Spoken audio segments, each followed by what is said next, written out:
Hello and welcome to Mosquito Bites Live. Letting everyone log in as we officially go live right here on our Instagram channel for SGVMosquito. Once again, this is Mosquito Bites Live as part of our initiative for California Mosquito Awareness Week.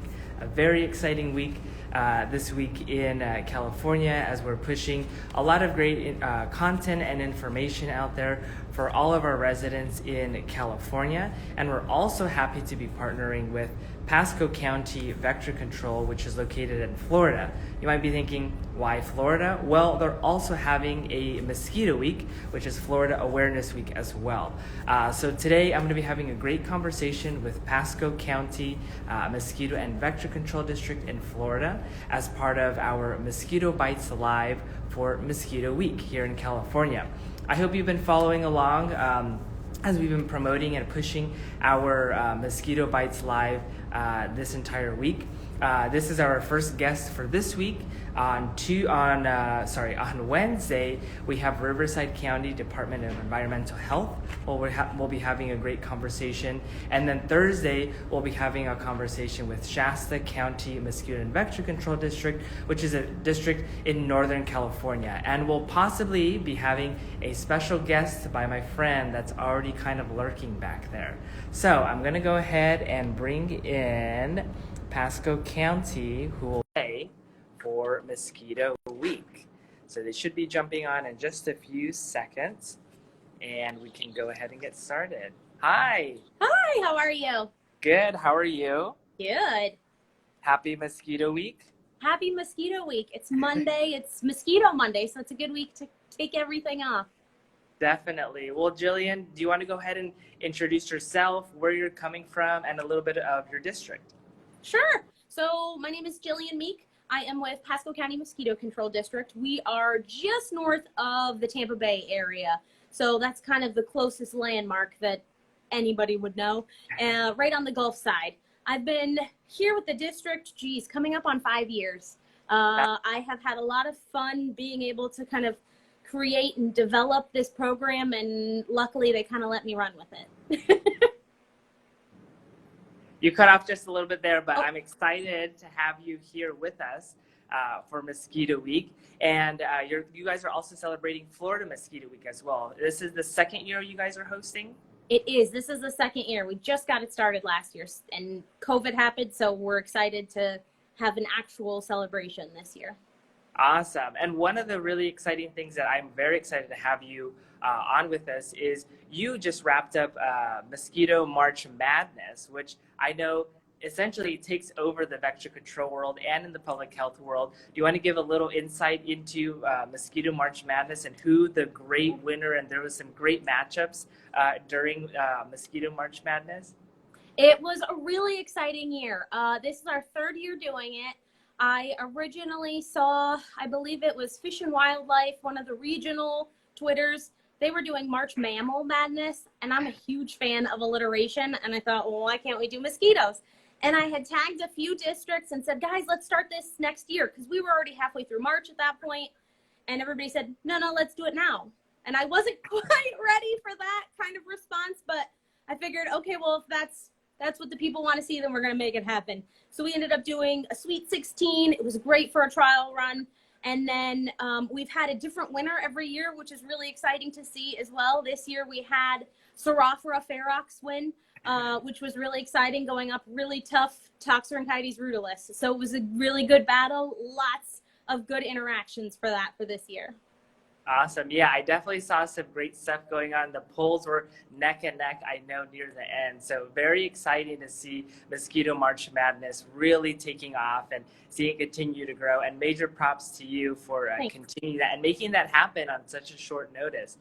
So I'm excited to see what next Mosquito March Madness brings us. Oh, definitely a wider variety of species. I already got that request. So I already promised, yes, we'll include some more. And I think it's awesome too, because it's definitely bringing more attention into the diversity of mosquitoes, how many different species there are out there and how many more there are still to discover. I know I myself am learning more about different mosquito species just following Mosquito March Madness. So very excited. That's one element I really love about that I wanted it to be fun and interactive, but I wanted there to be a piece of education in there as well, because that's what we do. And so, finding something to share each round about the mosquito, sometimes difficult depending on the species, but it's a learning curve for me too. So it's a lot of fun. Awesome. And I see the mosquito guy is chiming in. When will Ada E's make the cut? I don't know if Ada E's will make the cut, but I have my fingers crossed. Maybe next year. Let's see. So going off with our questions here, obviously COVID has been the forefront of so many conversations and really took 2020 by storm. And as we're inching closer into more mass vaccination and getting everyone back into some sort of sense of normalcy as we enter 2021, how has COVID affected how we do mosquito control, and specifically how has it affected mosquito control in Florida? I think what's fortunate for mosquito control is we're an essential service. Mosquitoes are not stopping just because there is a pandemic going on in the world. And so, it doesn't really give us an excuse to slow down either. And so it's keeping us moving and it's keeping us in action. We have noticed, especially here in Florida, we're just shifting how we do things a little bit. We are big on service requests. And so while normally we would knock right on the door and interact with those citizens face to face, now distance is a thing we have to think about. So we'll just kind of call ahead of time and let them know, hey, we're coming. Don't worry. Somebody will be in your yard. That's us. Like you asked us to come. And so I think just those little tweaks and those little shifts, because we have to keep doing the service that we are for our citizens and for that public health aspect. I think that's really, really important. Definitely, I 100% agree. And just here in the San Gabriel Valley Mosquito and Vector Control District, but in Southern California and in California alone, mosquito vector control is an essential service, and our services have not stopped, even though the pandemic has continued on and so many different things of normal life have changed.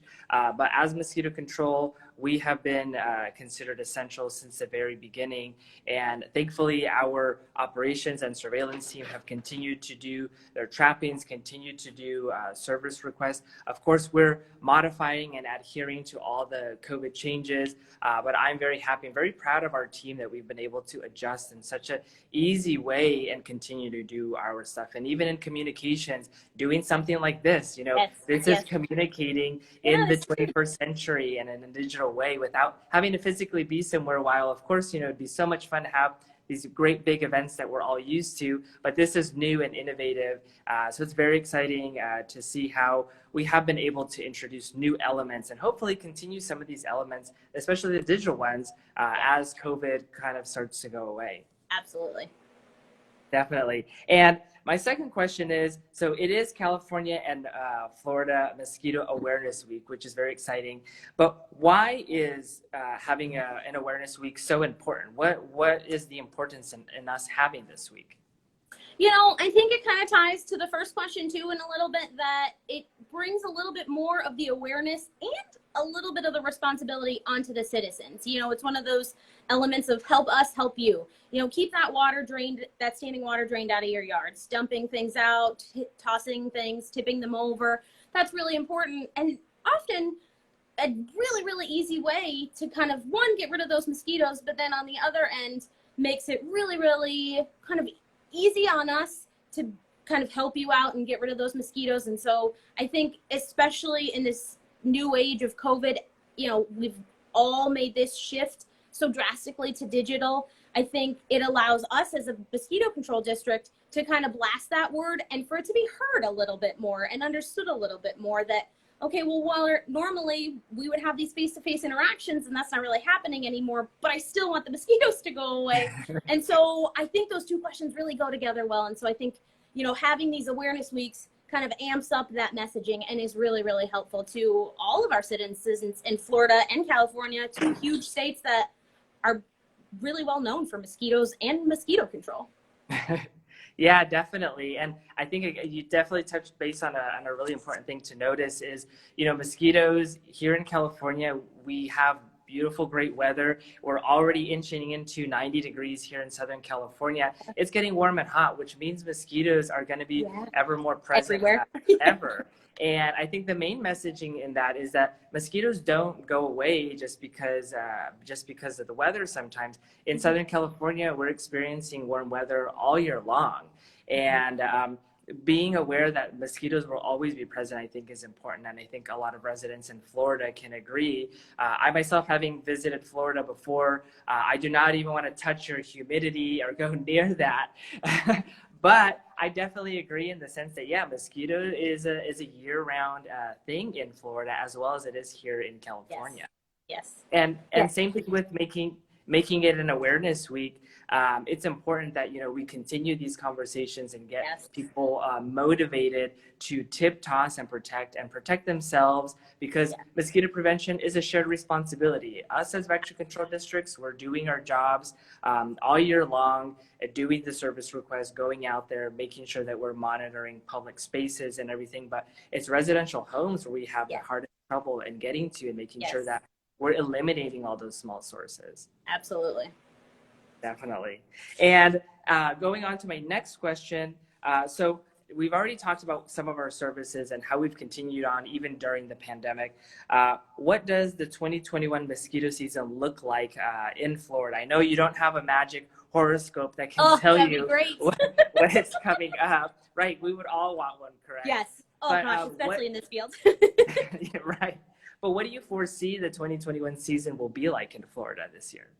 You know, it's very hit or miss for us. Of course, that humidity and the weather plays a huge factor for us. Last year, rain started really, really late for us, which was kind of nice because, you know, COVID was happening, and so kind of gave us a chance to ease into mosquito season. If I were to predict, I unfortunately think we're going to have a really, really busy season. Sorry if any of my staff is watching.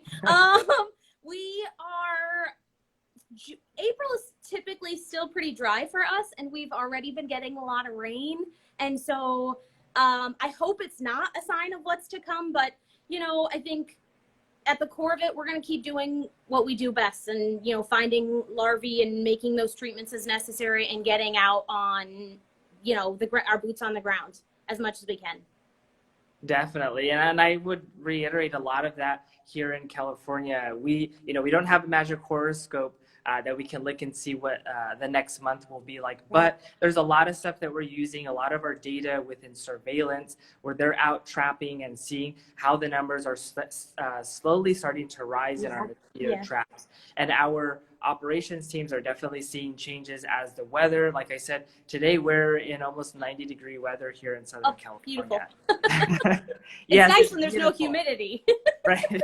No humidity, but definitely that weather does affect if there are larvae or pupa in stagnant water sources. Though that's just going to escalate their life cycle, and we'll start to see those adults more often as we head into the weather. So I think it's, again, a constant reminder to our residents that are watching and anybody just aware of mosquitoes, is that as we get warmer weather, it's going to accelerate that life cycle process of mosquitoes, and we're going to start to see more of those mosquitoes emerging. So making sure we have our mosquito repellent handy when we're going outside, and making sure that we're dumping out any stagnant water we see on a weekly basis, making it a part of our habits, and making sure that we're eliminating those sources around our homes. I think that's a really important thing that we can keep an eye on, and hopefully make mosquito season 2021 not too terrible, and something that we can all. Yes. Definitely.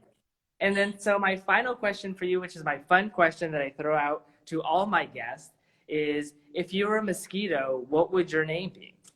You really racked my brain on this one. I was happy that you sent it to me ahead of time. I looked up, and I even started getting in. I don't know very much Latin beyond, you know, scientific names. And so I started looking around a little bit, and I decided I would have to go with Felix brevis. So Felix typically happy, and brevis short because I'm very short. So it's a lot packaged in this tiny short package. So I figured it's pretty fitting. That's a great mosquito name. I like the energy and the emphasis you went with it. Well, there you go. That's an awesome mosquito name. Hopefully you don't bite too much of a mosquito bite punch, but we'll see.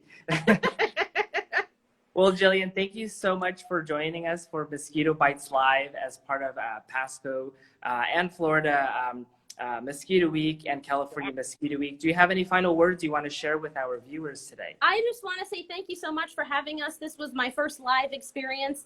And, you know, I said to one of my coworkers, I don't know if I'm going to puke now or later, but it was so much fun. And I thank you so much. Well, thank you so much, Jillian, for you did an awesome job. Great Thank job you. at your first Instagram Live.